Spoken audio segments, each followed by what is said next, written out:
Bora simbora, turma. Estamos ao vivo, sexta-feira, 19 de abril, começando mais uma edição do nosso Minuto Geográfico.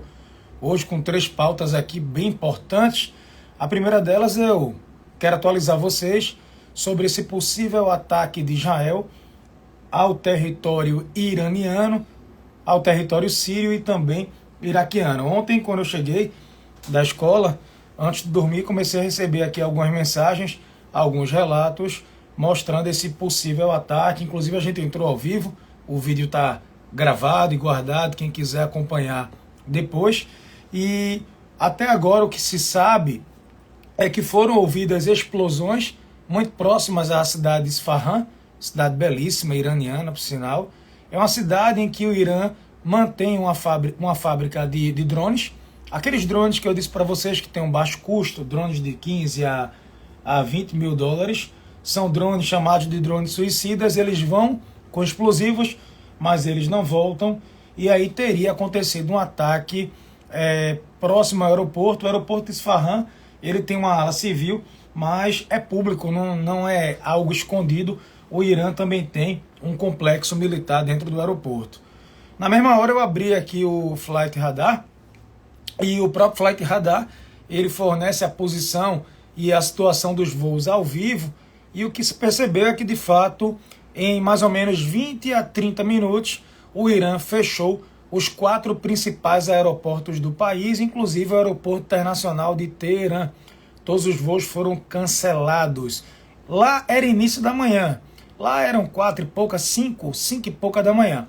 O aeroporto ficou fechado, os aeroportos ficaram fechados até 10h30, e agora eu estava olhando o movimento, por isso que eu demorei um pouquinho para entrar. Agora os aeroportos foram reabertos, apesar de que algumas companhias aéreas elas decidiram ou diminuir ou simplesmente suspender os voos para o Irã, porque existe uma expectativa nesse contexto de uma guerra regional. É uma guerra, na verdade, que ela já existe, mas que de alguma forma ela poderia esquentar. Lembrando a vocês, Israel prometeu retaliar o Irã pelo que aconteceu no último sábado. E o Irã, por sua vez, disse que atacou Israel por conta do 1º de abril. No dia 1º de abril, Israel fez um ataque num prédio que os iranianos mantêm na cidade de Damasco, na Síria. É um prédio que oficialmente ele é usado para questões diplomáticas do Irã, representação consular, embaixada e afins, mas Israel sustentou a tese de que alguns membros da ala militar da Guarda Revolucionária Iraniana estavam por lá, e de lá eles planejam ataques a Israel, e você tem ataques também partindo do Líbano pelo Hezbollah, que é o principal emissário do Irã, e por aí vai. Resultado, aí começou essa série, ataques de um lado e do outro. Não havia um precedente. A grande novidade é que pela primeira vez o Irã atacou Israel de fato diretamente. O ataque partiu de Teherã. E agora Israel supostamente teria atacado dentro do território iraniano. Em situações anteriores, em situações passadas, Israel conseguiu eliminar alguns cientistas iranianos que tinham algum tipo de envolvimento com o programa nuclear do país. O Irã diz que o programa nuclear, a tese, é que tem fins pacíficos, mas boa parte do mundo e alguns documentos mostram, e a própria Agência de Energia Atômica da ONU já frisou ou já falou direta e indiretamente sobre isso. O programa nuclear teria fins de ordem militar. E aí, resultado, ontem, como eu disse para vocês, Israel teria feito um ataque. Está sendo o primeiro-ministro, o Benjamin Netanyahu, enfim, ele está calado até agora. Pelo menos até agora, esse vídeo vai ficar salvo, 6h54 da manhã, aqui no fuso horário de Brasília. Ele até agora não se pronunciou. Quem se pronunciou foi a oposição. A oposição ao governo de Israel, a oposição interna, disse que esse ataque, se ele fosse confirmado, seria uma vergonha para a história de Israel, porque, em tese, no primeiro momento, ele não obteve nenhum tipo de sucesso. Teria sido um fracasso, teria sido vergonhoso. Algumas autoridades americanas soltaram para alguns veículos que, de fato, o ataque partiu de Israel. Primeiro falaram em mísseis, aí agora estão falando de drones. E agora estão falando de pequenos drones de reconhecimento. O Wall Street Journal soltou agora uma reportagem dizendo que as autoridades americanas, e inclusive Biden, estão considerando fechar um novo acordo de armas para Israel.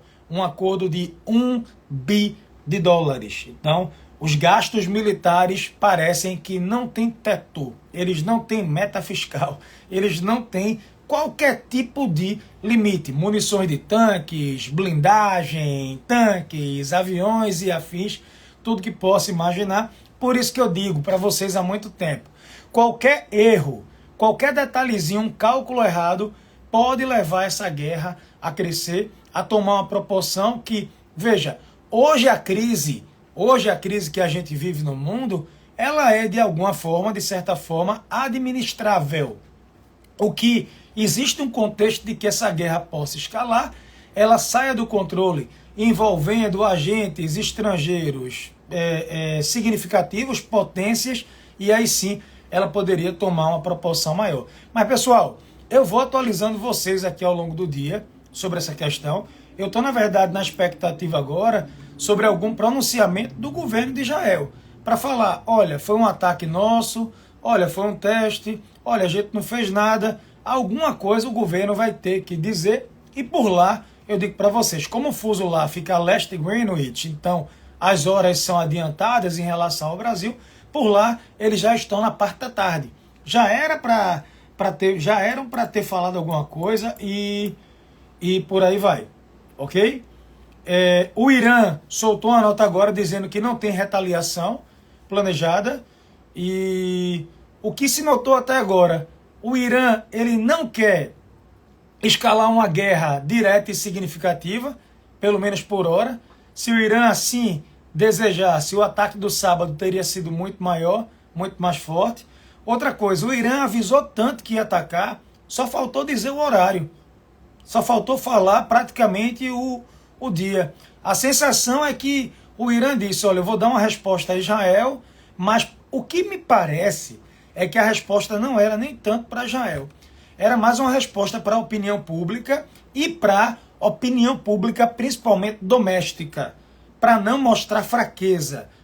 Fomos atacados, não vamos demonstrar fraqueza, na medida em que começa a ganhar força dentro do Irã algum tipo de oposição. O Irã é governado pelo mesmo grupo político desde 1979, são os ayatolás que defendem a teocracia, política e religião, lado a lado, tá bom? Mas eu trago as notícias para vocês.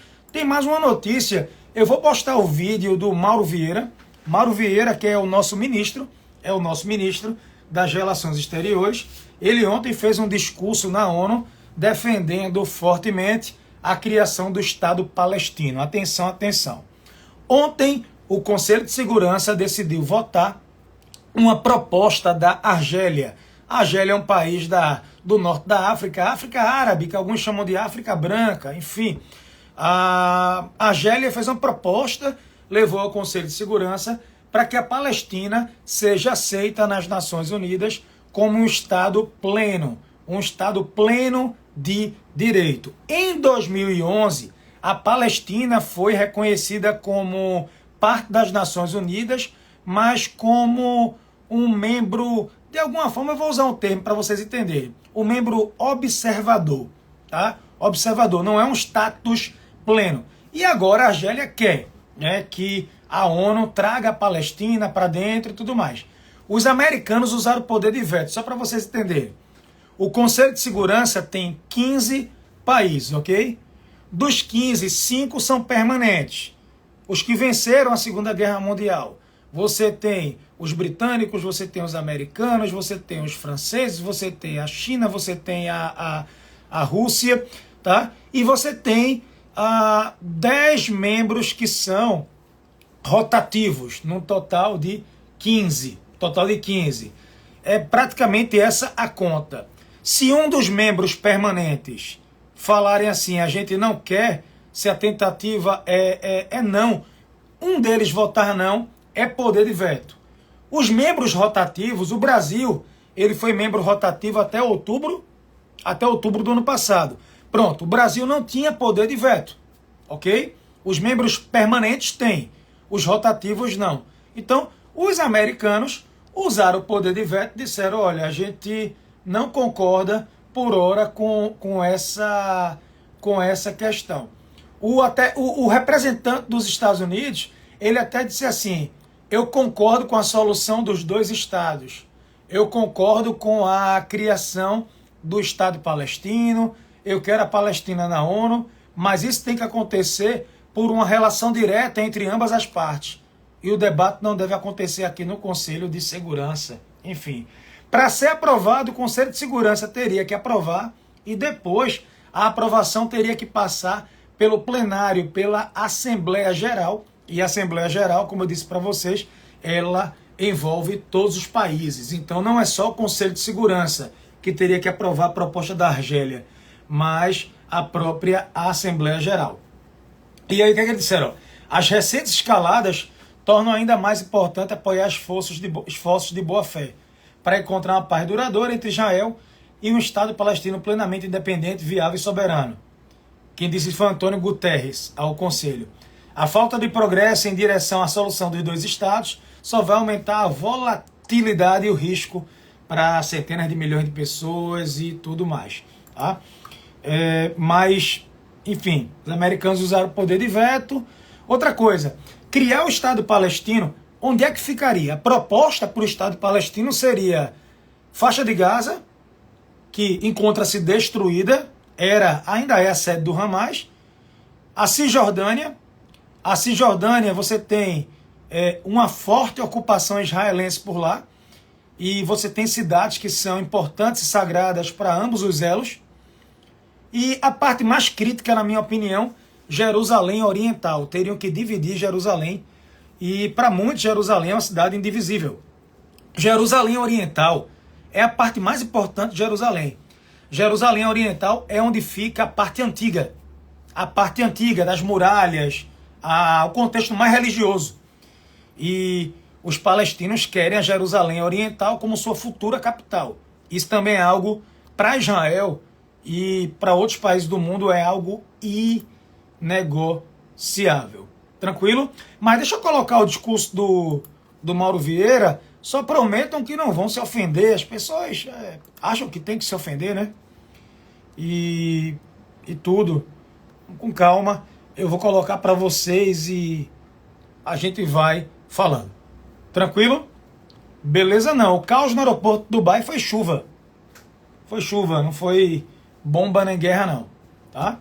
Pessoal, lembre que eu tenho um grupo no WhatsApp. É um grupo fechado que custa barato. No plano anual fica o preço de uma pizza por mês. Então você deixa de comer só uma pizza no mês. Assina o grupo porque vale a pena. Quando bate uma crise dessa, você já está no grupo. Você já tem em tempo real minhas análises. Ontem eu estava 2 da manhã postando minhas informações. Tá bom? Então vale a pena demais. Algumas semanas são mais paradas. Outras semanas agitadas. Portanto, é você estar no lugar certo, na hora certa, num bunker, tá? De informação, de conteúdo. Não é Ctrl+C e Ctrl+V, é análise. Tá? É análise. Então, é isso. Beleza? Beijo para vocês. E procurem o link na bio. O link na bio. Valeu? Beleza? Vou me organizar para sair de casa. Já tomei meu café. Tomando minha aguinha aqui. Gente, uma sexta extraordinária e abençoada. Essa audiência de vocês é maravilhosa. Agradeço demais pelo carinho. É muito bom tê-los por aqui. Trabalho que eu faço com muito amor, com voluntariado, com muita responsabilidade. E é isso. Beleza? Firmeza. Simbora. Beijo. Eu vou responder as 15 primeiras perguntas que vocês colocarem nos comentários, tá bom? Prometo. Valeu. Abraço.